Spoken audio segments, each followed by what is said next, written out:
I'm scouting out my territory for new blood to coat my peeling tongue.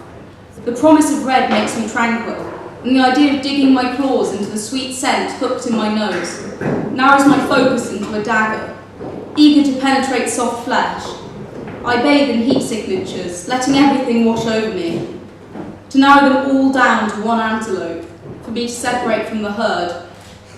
I can smell one drop of weakness in an ocean of people. I snap the principles of science. My methods invalidate my findings, but I damage the rock beneath me as I climb this cliff. I'll reach the top or die, and I take delight in others falling. I don't differentiate. Everyone's the same when they scream, primal terror gnawing their lungs, millions of years of evolution devoured, and the robes of social conditioning lie on the floor. The corners of my mouth twitch up as their eyes bleed their dying wishes. I have third-degree burns from the Bible, and glares freeze the back of my neck for having no gender preference when I kill. It doesn't fit with the statistics, and the graph would look better if I decided on one. Sometimes I wish I could choose, so my lesions would heal. But lovers are my anthrax, unavoidable and deadly. I want them to feed on my intimacy and hope, their spores multiplying in my bloodstream until I let them have me. They want to contain me in a cage of righteousness, but my embers of anger will become a volcano of wrath. They allow me to stew in my resentment. I'll erupt and cover this God-forsaken place in ash, destroying their habitat of paperwork that their pen has spent years building. I'll finish my work as there's burns before your eyes. I have a compulsion to watch them burn too, a reverent servant to the fire.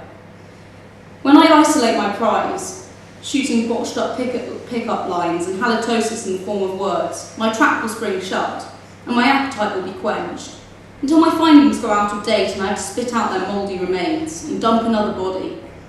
Then I have to get ready to hunt again. A mission that loops like samsara. The only nirvana the likes of me will ever receive is the death by the hands of the righteous. I just need something more than a warm body to feast on for the night.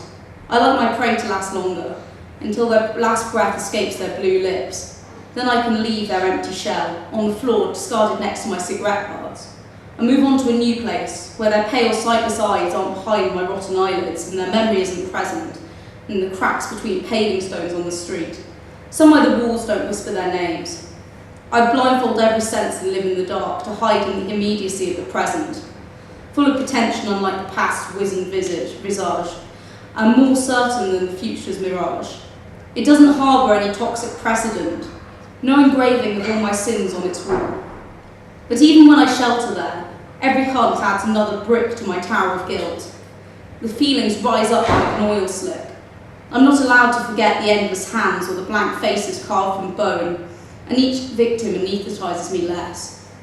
I wish everyone was faceless, so I didn't have to see my mistakes reflected on red lips before they burn my mouth, and tears I caused loved ones glinting in the eyes of strangers. I don't want to be standing still when they catch me, but every victim increases guilt's power and my chances diminish exponentially. But I've ran for too long to ever stop. My feet would run to hell by themselves if I let them. They know where they belong. The devil holds their skin. My brain stands in the way of my synapses firing, so I'm left with only my instincts to cover my naked body. Logic ran faster than I ever could, away from my grasping mind. You cover your sores with foundation. I leave mine open to the air. Put me in a zoo and study our differences, if you're curious about dissection.